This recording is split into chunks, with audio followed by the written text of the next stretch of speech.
गर्मियों के मौसम में एक गांव में सभी गांव वाले अपनी अपनी छतों पर लेटे हुए थे। चांदनी रात थी और ठंडी ठंडी हवा चल रही थी। उसी गांव में नमन अपनी पत्नी और बच्चों के साथ रहता था।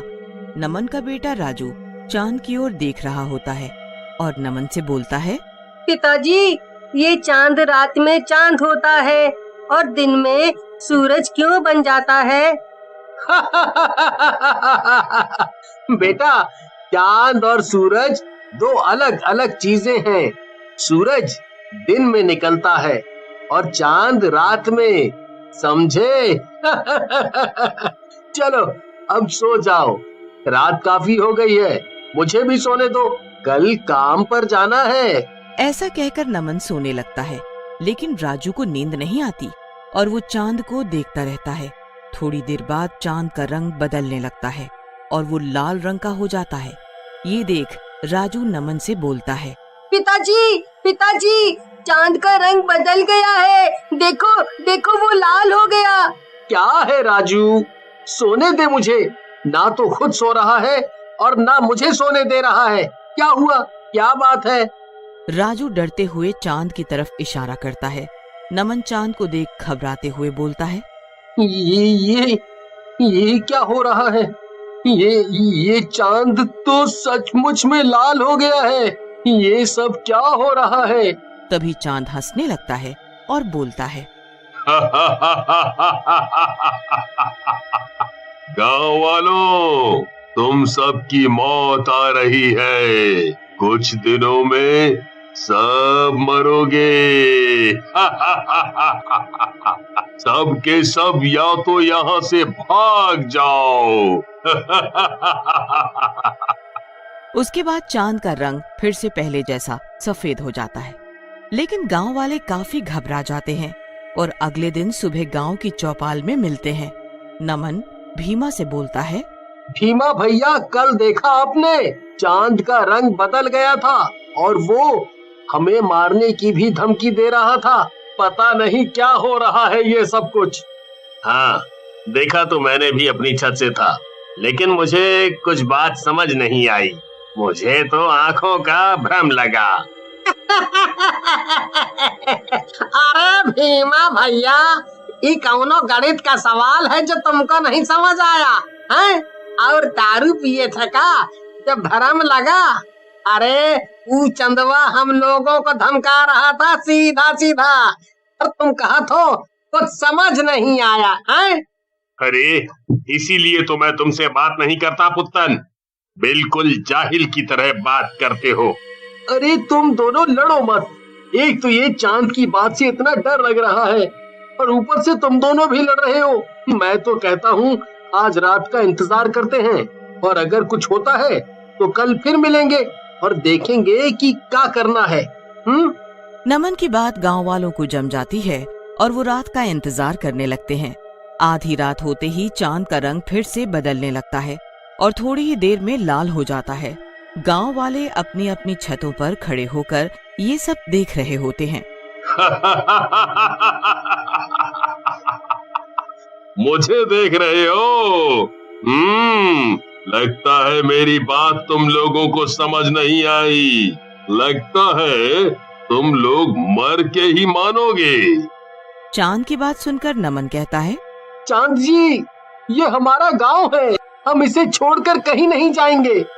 लेकिन तुम हो कौन? लगता है तुम लोगों ने मरने का ठान लिया है। अगर ऐसा ही है तो ये ही सही। चांद के ऐसा बोलते ही वहाँ जोरों से लाल रंग की बारिश होने लगती है। ये देख गांव वाले घबरा जाते हैं। लेकिन वहीं पर एक शराबी जिसका नाम दिनेश होता है बोलता है, अरे तुम लोग तो कह रहे थे कि लाल रंग की बारिश हो रही है। मुझे तो ये रेड वाइन लग रही है। दिनेश की बीवी सीमा गुस्से में चिल्लाती है और बोलती है, हाय रे, मेरी फूटी किस्मत, कहाँ से मैं इस शराबी के पल्ले पड़ गई। अरे मनहूस, ये शराब नहीं खून है। तुझे खून और शराब में फर्क नहीं पता चलता क्या? हाय रे हाय। सीमा के मुंह से खून का नाम आते ही सब गांव वाले बारिश की बूंदों को हाथ में लेते हैं। वो बूंदे सच में इंसानी खून होता है। अरे ये तो सचमुच में खून है। सब के सब भागो और अपने घरों के अंदर चले जाओ। नमन की बात सुनकर सारे गांव वाले घर के अंदर चले जाते हैं और छिप जाते हैं। रात भर वो खून की बारिश होती रहती है। सुबह होने पर गांव वाले घरों से बाहर निकलते हैं। चारों तरफ खून ही खून होता है। अरे ये सब का हो गया? हमारी तो गेहूं की पूरी फसल ही बर्बाद हो गई। अरे पुत्तन भैया, आप रोइए मत। हमारे यहाँ तो चांद और सूरज की पूजा करते हैं, लेकिन ये सब क्या हो रहा है कुछ समझ नहीं आ रहा। हम सब गांव वाले आपके साथ हैं। हमारी भी फसलें खराब हो गई हैं। हमें मिलकर इस समस्या का समाधान निकालना होगा। क्या समाधान निकालोगे नमन तुम? देखा नहीं उस चांद ने हमें क्या कहा है? इस गांव को छोड़कर चले जाओ। भीमा भैया, आपको जाना है तो जाओ। मैं ये गांव छोड़कर कहीं नहीं जाऊंगा। ये मेरा गांव है। मैं एक शैतान से डरकर गांव नहीं छोड़ सकता। ऐसा कहकर नमन वहाँ से चला जाता है। रात होते ही वही खूनी चांद फिर से निकलता है और बोलता है, तुम गांव वाले लगता है ऐसे नहीं जाओगे। अगर ऐसा है तो मरो फिर।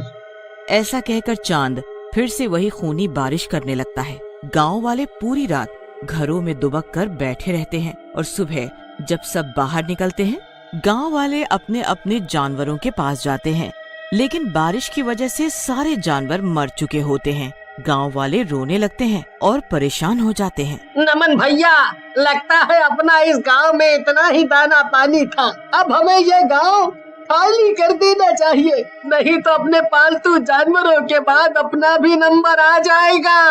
हाँ। ऐसा कहकर भीमा और उसके पीछे सभी गांव वाले वहाँ से चले जाते हैं। तभी नमन का बेटा राजू वहाँ आता है और नमन से कहता है, पिताजी, मुझे आप पर गर्व है। आप सचमुच में बहादुर हैं। मैं आपके साथ ही रहूंगा। राजू की बात सुनकर नमन को हिम्मत आ जाती है और वो गांव से दूर एक जंगल में एक साधु बाबा के पास जाता है। साधु बाबा नमन को देखकर मुस्कुराने लगते हैं और बोलते हैं, आओ नमन बेटा, आओ। इस दिन का तो मैं कई वर्षों से इंतजार कर रहा था। बाबा, आप मुझे कैसे जानते हैं? आप और मैं तो पहले कभी नहीं मिले। नमन बेटा, मैं तो तुम्हें तुम्हारे पिछले जन्म से जानता हूँ। ये सब जो हो रहा है तुम्हारे पिछले जन्मों का परिणाम है। दरअसल तुम पिछले जन्म में इस गांव के राजा थे और ये चांद रूपी शैतान जो है वो दूसरे राज्य का राजा था। लेकिन बाबा, अगर ये मर गया था तो ये चांद कैसे बन गया? लगता है नमन बेटा तुमने मेरी पूरी बात नहीं सुनी। अरे ये तांत्रिक शक्तियों में निपुण था और इसने अपनी तंत्र विद्या से चांद को बंदी बना रखा है।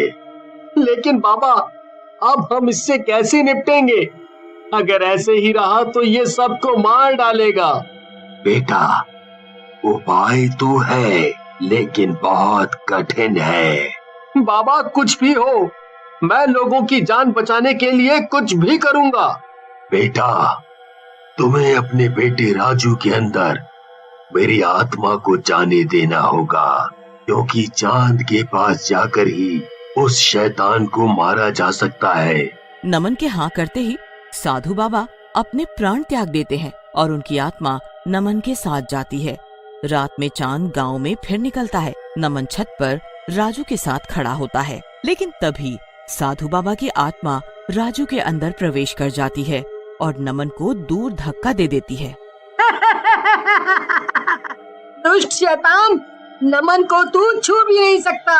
आज तेरी मौत पक्की है। ऐसा कहकर राजू चांद के मुंह के अंदर घुस जाता है। चारों तरफ जोर से रोशनी होती है और बहुत जोरों से बिजली कड़कती है। जब रोशनी हटती है तो शैतान की लाश नीचे पड़ी होती है और राजू बेहोश होकर नमन की गोद में गिरता है और सब गांव वाले भी वापस अपने गांव आ जाते हैं।